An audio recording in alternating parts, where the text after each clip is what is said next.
¿Qué tal, hermanos de Tortosa, Cataluña? Soy el pastor Alan Alducin, vicepresidente del Ministerio Vida Nueva para el Mundo. Estamos aquí en la ciudad de Querétaro, sirviendo junto con mi esposa, con nuestros hijos, pastoreando varias congregaciones y en particular en esta ciudad. En estos tiempos de cuarentena, de pandemia, Dios nos ha permitido también ver cosas muy hermosas, conocer gente muy hermosa, y así es con el pastor Daniel Amposta, que hemos estrechado una amistad durante este tiempo por teléfono y a través de las WhatsApp, redes sociales, y me da mucho gusto por la asamblea en las casas Camino, Verdad y Vida.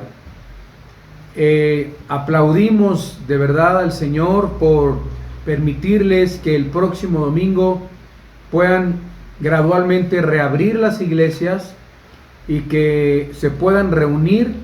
Me imagino que regresan con doble ánimo, regresan emocionados, agradecidos después de la muy molesta cuarentena de más de 50 y tantos días que todos ustedes, los españoles, tuvieron que guardar encerrados en sus casas.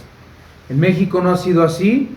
En México ha sido cuarentena, pero la gente puede salir, puede entrar de sus casas, los negocios están cerrados, pero pues la gente sale, entra, puedes salir a pasear tu perro, puedes salir toda la familia puede salir al centro comercial, hacer las compras de la comida. Digo, obviamente nada más puede entrar uno a la vez a hacer sus compras, y pues bueno, no sabemos con exactitud la cantidad de contagiados que hay en nuestro país, pero parece ser que no es tan fuerte ni llega a las cifras que llegaron en Europa o en los Estados Unidos. Y también pues somos una tierra de casi 30 millones de habitantes, de mexicanos, y sabemos que la crisis económica va a ser más dura que cualquier otra cosa, como también sabemos y tenemos evidencia de que ha causado más muertes, más enfermedades, el miedo, el terror que oíamos todos los días a través de los noticieros, un terrorismo a través de los noticieros alarmante, llenando de terror, de miedo y de espanto a la gente, y la gente con eso bajaban sus defensas, y gracias a las consecuencias del miedo y del pánico pudieron mucha gente enfermarse de depresión, de ansiedad, de todo esto. Sabemos lo que la Biblia nos dice en Filipenses: por nada estéis afanosos, sino sean conocidas vuestras peticiones delante de Dios. Cada día traerá su propio afán. Sabemos que Dios es un Dios soberano, está al control de todas las cosas, incluso al control de este bicho, de este virus, y que nada se cae ni una hoja de un árbol si no es por la voluntad de nuestro Padre. Qué felicidad como el pueblo que salía de Egipto, de la esclavitud, para enfrentar un nuevo reto hacia el desierto.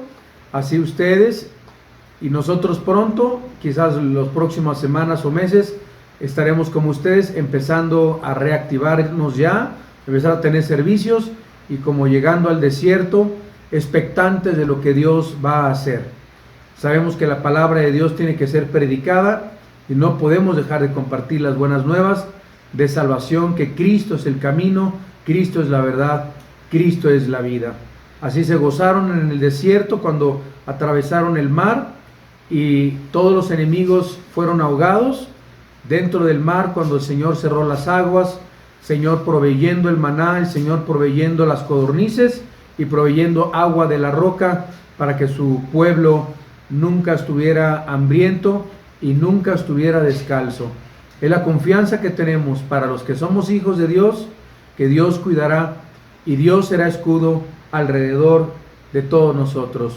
Un abrazo muy grande a la iglesia del pastor Daniel Amposta. Dios los bendiga, reciba nuestro cariño muy afectuoso. Estaremos muy pendientes de seguir esa amistad y esa colaboración con todos ustedes. Dios los bendiga.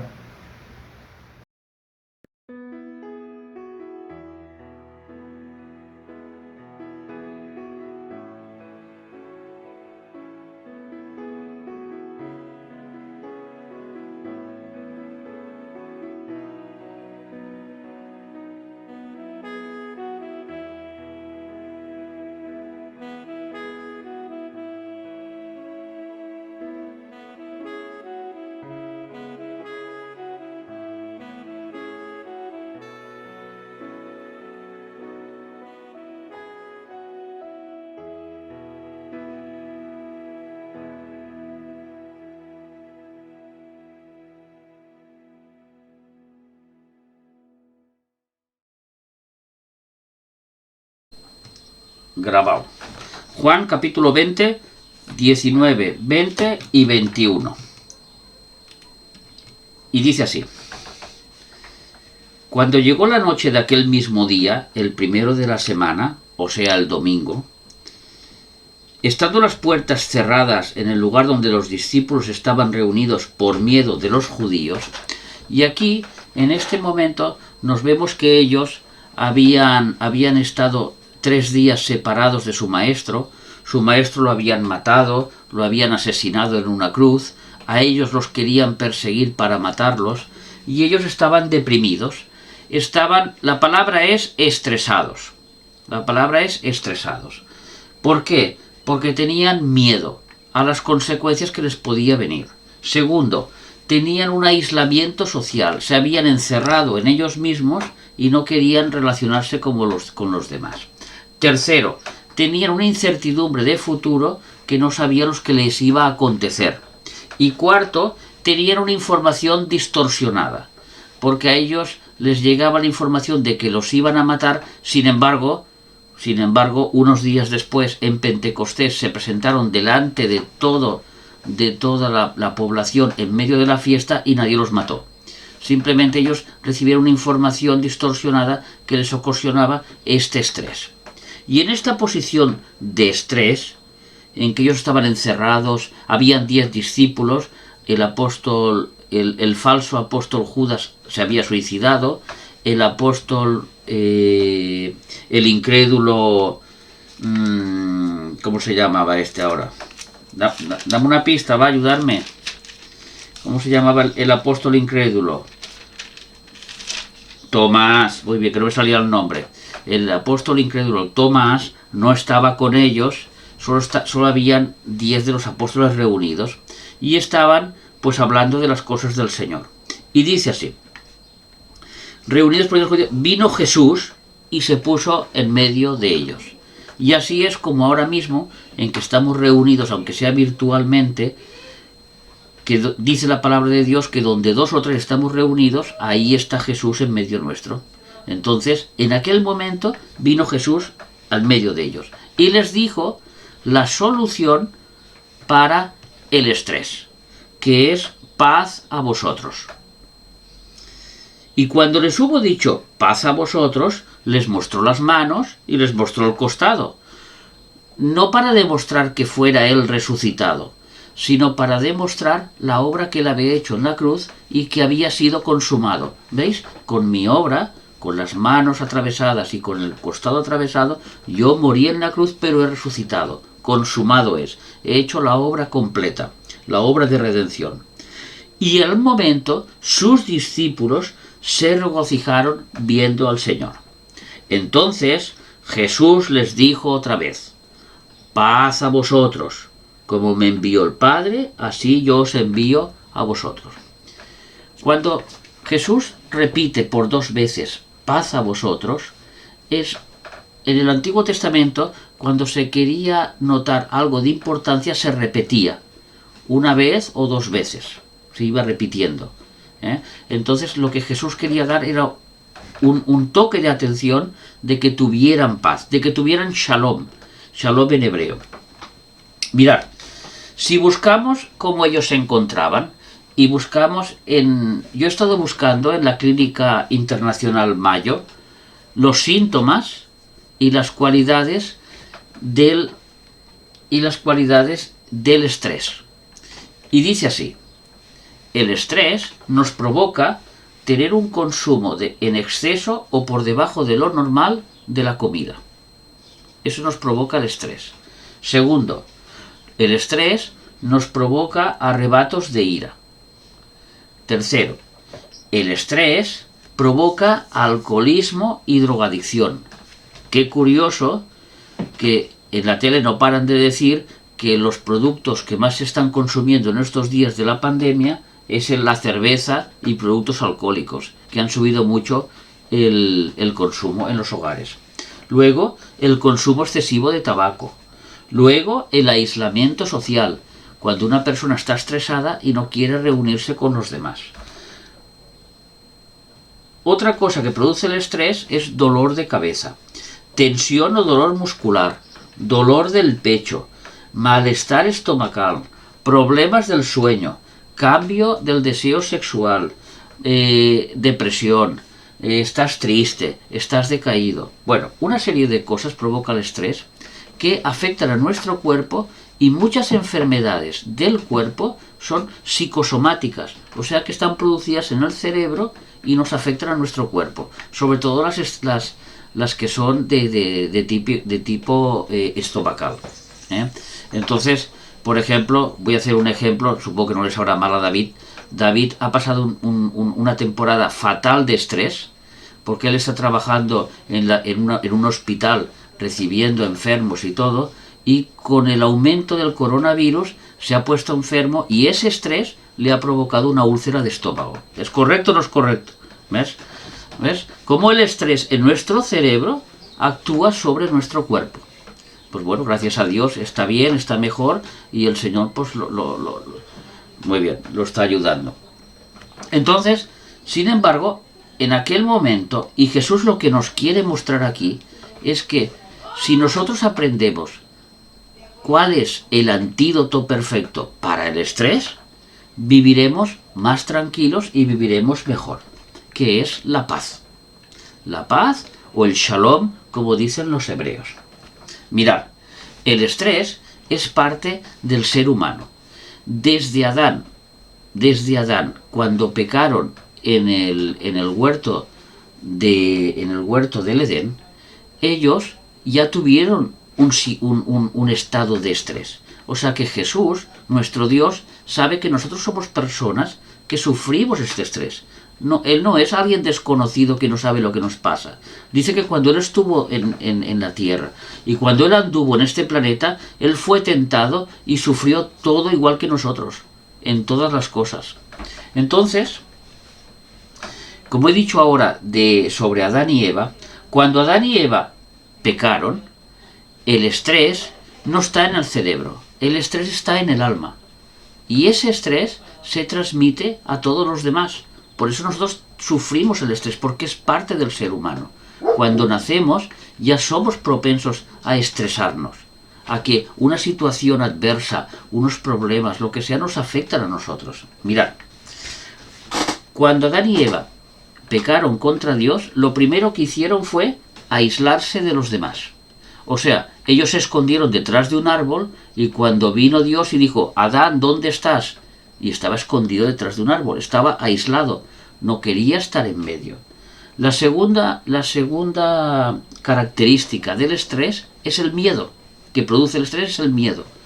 Y Adán tuvo miedo al escuchar a Dios, así lo dice en el capítulo 3. Tuve miedo y me escondí cuando vio a Dios, porque estaba desnudo. Incertidumbre del pasado, del futuro, cuando no sabemos lo que va a acontecer, y así le pasó a Adán.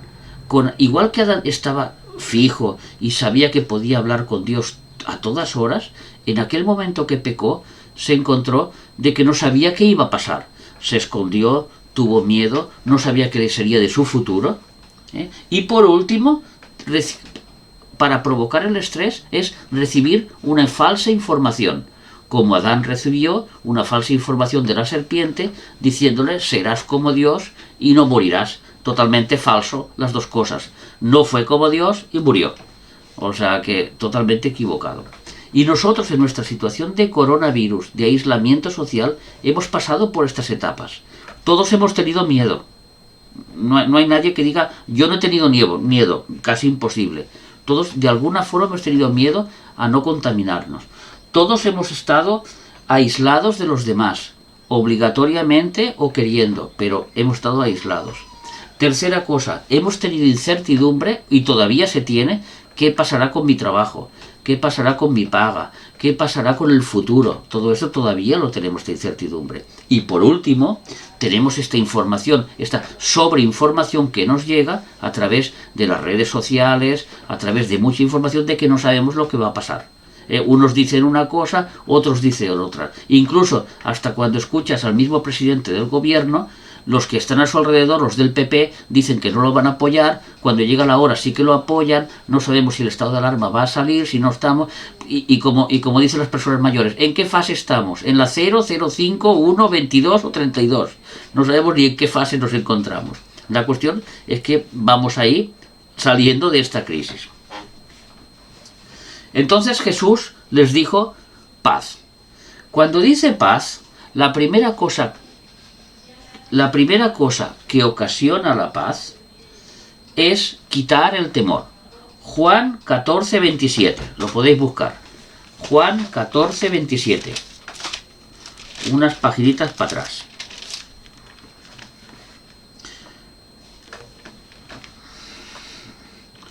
Juan 14, 27. La paz os dejo, mi paz os doy. Yo no os la doy como el mundo la da. No se turbe vuestro corazón, ni tenga miedo.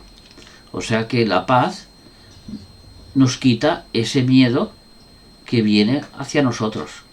Ahora, segunda cosa, la paz nos da tranquilidad. Filipenses capítulo 4, versículos 6 y 7.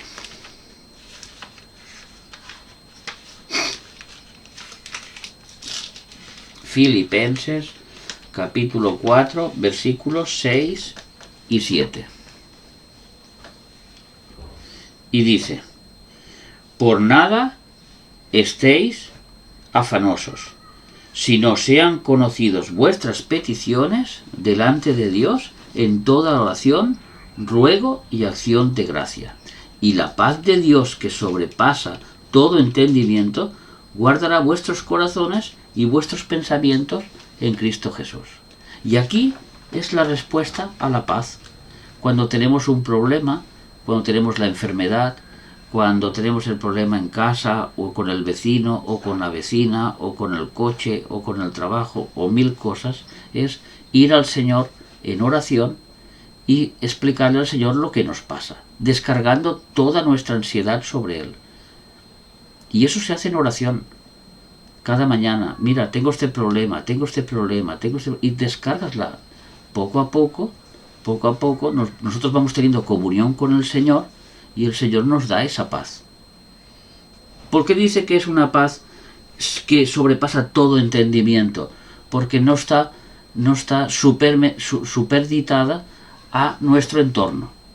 Esta paz está interiormente nuestro. Puede haber una guerra en el exterior y nosotros sentirnos en paz. Primero porque estamos en paz con Dios y luego en paz con nosotros mismos. Luego, la paz nos da una seguridad. Romanos 8:28. Aquí, el apóstol Pablo nos dice que tenemos paz porque sabemos... Sí, dime. Romanos 8:28. Y sabemos que tenemos paz porque dice que a los que aman a Dios, ¿quién son los que aman a Dios? Todos nosotros. A los que aman a Dios, todas las cosas les ayudan a bien. Esto es, a los que conforme a su propósito son llamados. ¿Veis? O sea, que lo que venga, sea un problema o no sea un problema, sea un momento bueno o sea un momento malo, eso para nosotros ya no es incertidumbre. La incertidumbre desaparece porque sabemos con certeza que todo nos afecta bien. Nuestro hermano David lo está pasando muy mal con su estómago, pero él sabe que eso le está ayudando para bien. Quizá gracias a eso él está aquí ahora, en estos momentos en la transmisión. Quizás si no hubiera sido así, pues él no se hubiera puesto a buscar. Por ejemplo, estoy hablando así a grosso modo, poniendo un ejemplo como el caso mío o el caso de cualquiera, en que todo nos ayuda para nuestro bien, hermanos. Otra cosa que es importante en la paz es que la paz tiene que guiarnos. Cuando el Señor nos da esa paz no se tiene que ir de nosotros. Sí que podemos enfadarnos, sí que hay momentos que perdemos los nervios y perdemos la intranquilidad, sí que a veces hay momentos que pecamos. Por eso la paz es nuestro guía, porque la paz nos conduce y nos guía según tenemos que actuar. Eso lo encontramos en Colosenses capítulo 3 y versículo 15. Colosenses 3, 15. Que dice: y la paz de Dios gobierne en vuestros corazones, asimismo fuisteis llamados en un solo cuerpo, y sed agradecidos. O sea que, ¿veis lo que estamos hablando? De que esta paz gobierna en nuestros corazones y es la que nos conduce. Al final del todo, la misma paz nos muestra que el reino de Dios está en los cielos, pero también está en nuestros corazones. Porque sí que todos esperamos la redención y irnos con el Señor al cielo, pero hasta los mismos apóstoles, hasta todos los mártires que han habido, todos han sentido el reino de Dios aquí, porque si no tienes el reino de Dios aquí, es muy difícil luchar. Esta es la realidad. Nosotros pertenecemos a un reino que no es de esta tierra. Por eso Jesús cuando oró por nosotros, Padre, cuídalos. No digo que los saques del mundo, pero sí que los cuides del mal, que los cuides. ¿Cómo? Bajo su reino. Mirad, esto lo encontramos en Romanos 14, 17. Romanos 14, 17.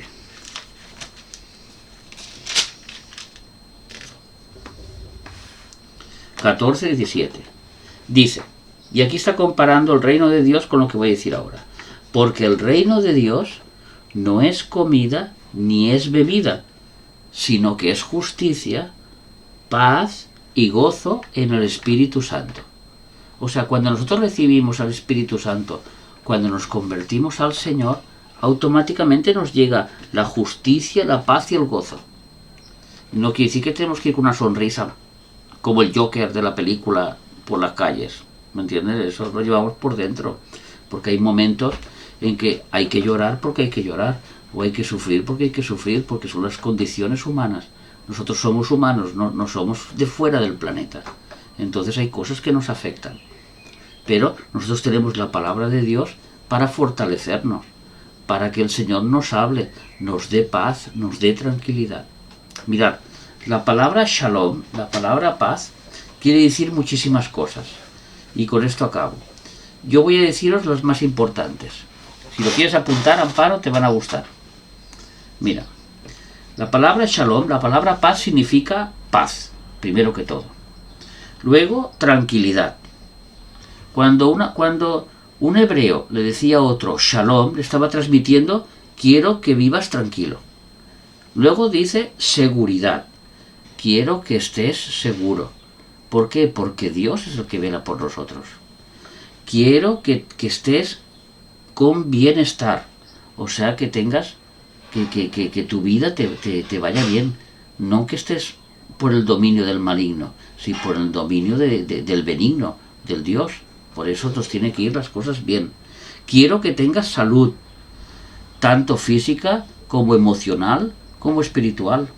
Pensar que la palabra shalom, cuando Cristo se presentó ante los apóstoles, en este reencuentro que ellos tuvieron, Él estaba sanando sus emociones. Ellos estaban totalmente asustados, estaban estresados.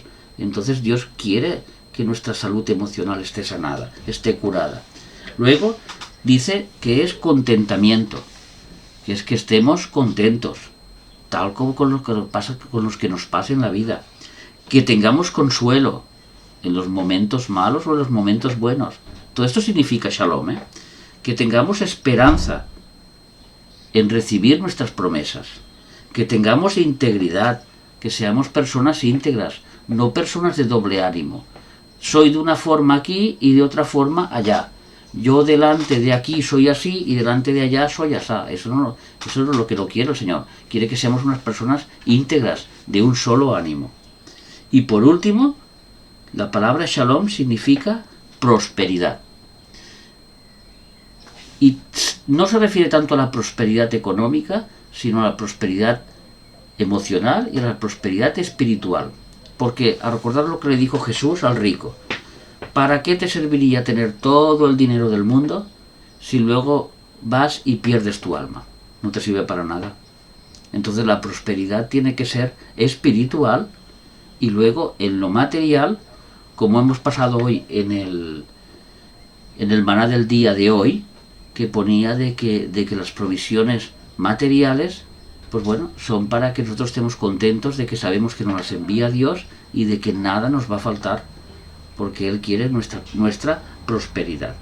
Hermanos, entonces, este reencuentro que tuvimos ayer en persona, en que nos encontramos la iglesia, los que éramos, pues bueno, fue un momento muy bonito, igual que el reencuentro que tuvieron los apóstoles en este capítulo que hemos leído de Juan, en que después de estar separados tantos días, concretamente nosotros hemos estado 70 días sin hacer culto, y ayer fue el primer día. Pues bueno, ha sido un momento pues de reencuentro, muy feliz, estuvimos contentos, tuvimos una pequeña merienda, y el Señor nos bendijo mucho. La verdad es que estuvo muy bien. No sé, yo me sentí muy bien, y mi hermano David me parece que también, y Conchita y todos los que estuvimos allí, nos sentimos pues de verdad que bendecidos y bien. Lástima, los que vivís tan lejos, pues bueno, lo sentimos, Amparito, es así, ¿qué vamos a hacer? Y bueno, pues esto es lo que quería compartir, lo que compartimos ayer, una pequeña palabra de reencuentro, de la felicidad del reencuentro entre los hermanos, y que el Señor trae vida eterna, como dice el Salmo 133, que lo podemos leer, que es un salmo muy cortito, pero muy bonito. Lo leímos ayer también, el Salmo 133, y con esto acabaremos. Y dice que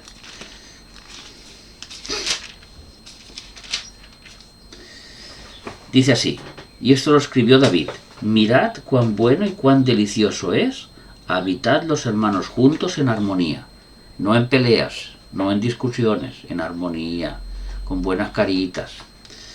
Es como el buen óleo sobre la cabeza, como el aceite, el cual desciende sobre la barba de Aarón, que representa que es el sacerdote, y baja hasta el borde de sus vestiduras. ¿Os acordáis con aquella mujer enferma que estuvo durante, no sé si fueron 12 años, con flujo de sangre, y se le presentó a Jesús, y ella dijo: si le tocara el borde de su manto, seré salva? Y ella le tocó el borde del manto, y entonces se sanó, y Jesús se dio la vuelta y dijo: ¿quién me ha tocado? Y los apóstoles: hombre, maestro, hay 400.000 personas aquí que te aprietan, y tú dices ¿quién te ha tocado? Pues todo el mundo te toca.